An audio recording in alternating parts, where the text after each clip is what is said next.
So the Japanese government's reaction to the coronavirus outbreak is far from sufficient. I know that CNN and other media outlets are reporting on that. The insufficient number of testing and so on.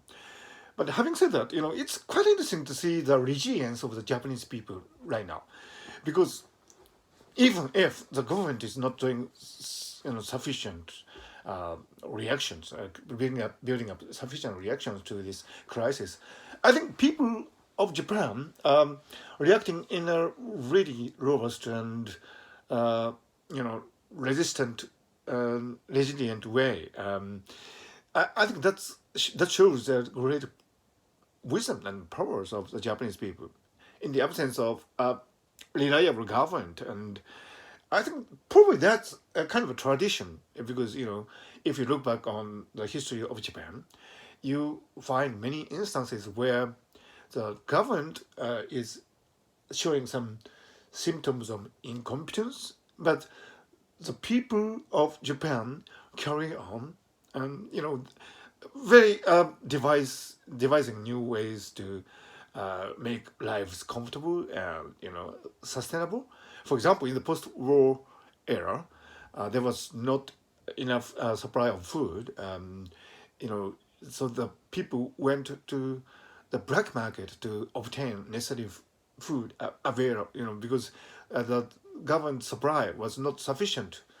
So on paper, the government was claiming that they were providing sufficient food, but in fact, they wasn't. So people developed this underground market called Yamiichi and secured their daily needs. And so I think, looking at the situations in Japan now, we see that kind of, you know, phenomenon going on.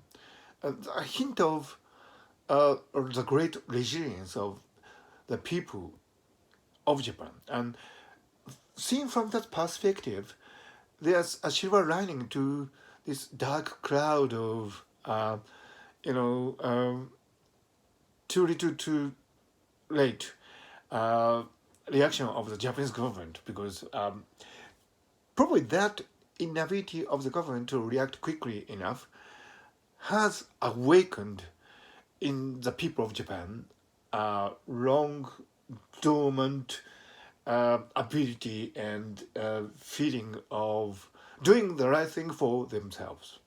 So in that sense, I think the people of Japan are awakening in the wake of this coronavirus crisis, and that might be actually a silver lining to this dark cloud.